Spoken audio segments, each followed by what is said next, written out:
Kasih karunia dan damai sejahtera dari Allah Bapa kita dan dari anaknya Tuhan Yesus Kristus menyertai kamu sekalian. Amin.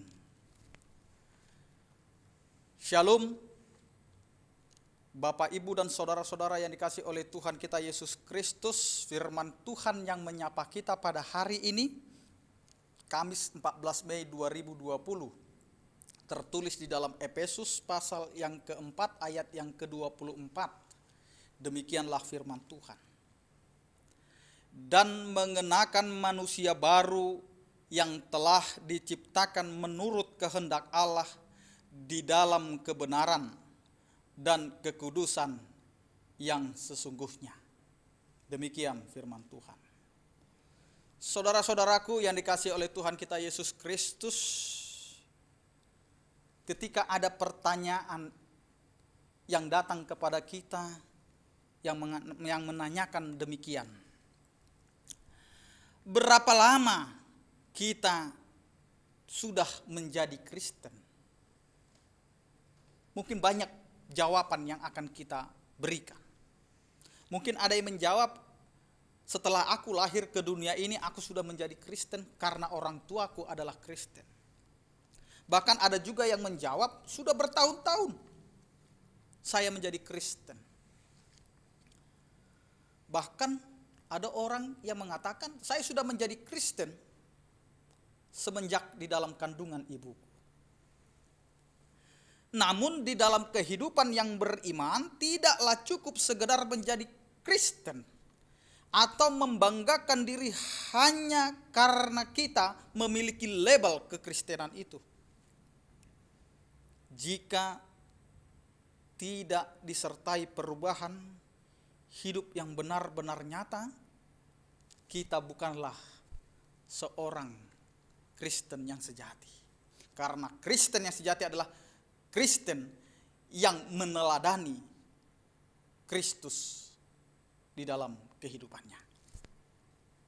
Saudara-saudaraku yang dikasihi oleh Tuhan kita Yesus Kristus, yang dikehendaki Tuhan adalah orang Kristen yang telah meninggalkan kehidupan lamanya dan menjadi manusia baru. Kehidupan yang lama adalah kehidupan yang penuh dengan dosa, yang penuh dengan kegelapan, yang penuh dengan kejahatan.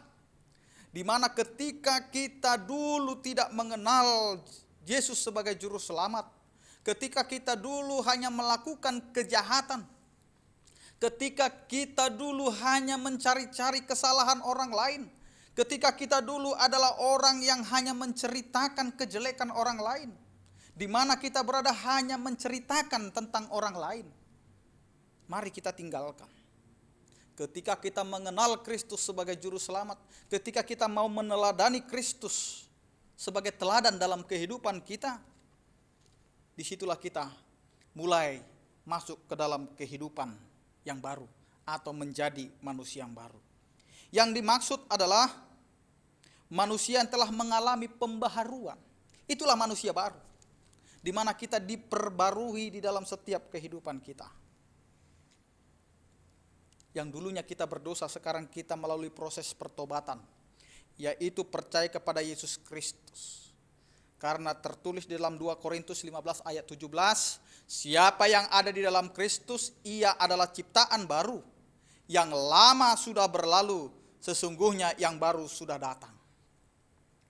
Nah, disinilah kita mau memperbarui diri.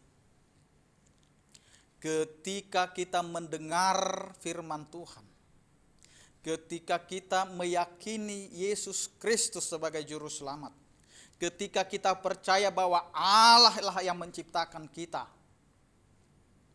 mari kita renungkan di dalam kehidupan kita, di mana firman itu akan merubah kita, akan memperbaharui kehidupan kita, sehingga nyatalah bahwa kita akan menjadi ciptaan yang seturut dengan kehendak Allah di dalam kebenaran dan kekudusan yang sesungguhnya. Sebagai manusia baru, sudah seharusnya kita tidak lagi mengenakan tabiat manusia yang lama, tetapi mengenakan tabiat Kristus dan hidup menurut pimpinan Roh Kudus. Namun, banyak orang Kristen masih bertabiat manusia lama. Dia rajin ke gereja, dia rajin dalam persekutuan, tetapi kejahatan tetap terus berlangsung. Dia rajin membicarakan diskusi tentang firman Tuhan, tetapi menilai orang lain, mengukur orang lain, mengkritik orang lain tetap berjalan. Kita boleh mengkritik, kita boleh memiliki usulan, tetapi harus ada juga jalan keluar. Karena orang percaya harus memberikan jalan keluar. Karena itu Alkitab membuktikan di mana dunia ini bukan lagi kekurangan orang percaya, bukan lagi kekurangan orang yang beragama. Buktinya seperti gambaran Alkitab yang tertulis dalam Galatia 5 ayat 19 sampai dengan 21. Banyak orang percaya tetapi masih tetap melakukan tingkah laku seperti percabulan, kecemaran, hawa nafsu, penyembahan berhala, sihir, perseteruan, perselisihan, iri hati, amarah, kepentingan diri sendiri, pencederaan, roh pemecah, kedengkian, kemabukan, pesta pora, dan sebagainya. Kita sering melabel kehidupan kita dengan mengatakan aku adalah pengikut Kristus, tetapi tingkah laku yang tidak baik tetap kita lakukan. Karena itu saudara-saudaraku yang dikasihi oleh Tuhan kita Kristus Yesus, bertumbuh menjadi manusia baru memiliki langkah-langkah yang harus kita lakukan. Yang pertama adalah membuang cara hidup manusia yang lama. Manusia yang lama adalah di mana masih memikirkan percabulan, kecemaran, hawa nafsu, penyembahan berhala, sihir, perseteruan, perselisihan, iri hati, amarah, kepentingan diri sendiri, pencederaan, roh pemecah, kedengkian, kemabukan, pesta pora, dan sebagainya. Ini harus kita tinggalkan. Yang kedua, mari kita masuk ke dalam kehidupan yang baru, di mana kita harus menjadi serupa dengan Kristus yang hidupnya dipimpin oleh Roh Kudus.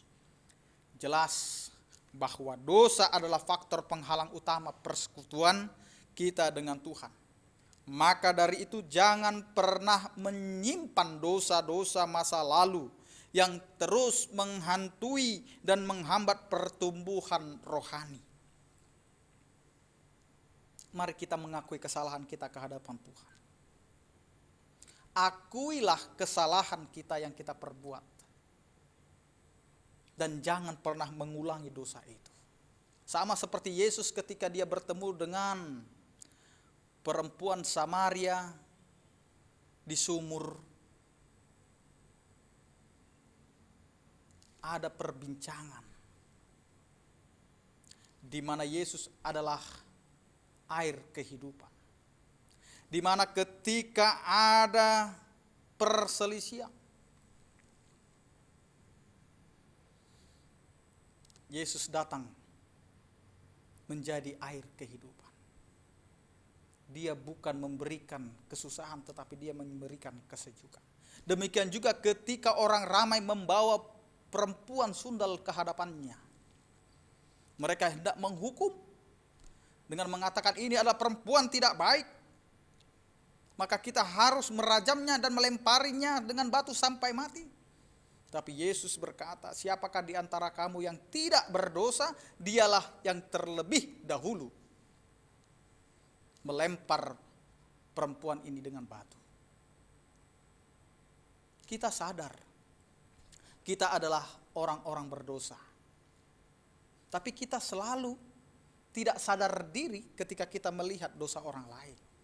Karena itu mari, sebagai orang yang sudah diperbaharui di dalam firman Tuhan, Jangan pernah mempersoalkan dosa masa lalu, tetapi mari kita persoalkan mau jadi apa aku ke depan ketika aku percaya kepada Tuhan kita Yesus Kristus. Karena firman Tuhan dalam 1 Yohanes 1 ayat 9 mengatakan, jika kita mengaku dosa kita, maka ia adalah setia dan adil, sehingga ia akan mengampuni segala dosa kita dan menyucikan kita dari segala kejahatan. Datanglah kepada Tuhan, akuilah segala dosa kita. Karena Tuhan itu setia dan adil, maka Dia akan memberikan pengampunan kepada kita dan akan menyucikan kita dari setiap kejahatan. Selamat beraktivitas, salam sehat, Tuhan Yesus memberkati. Horas.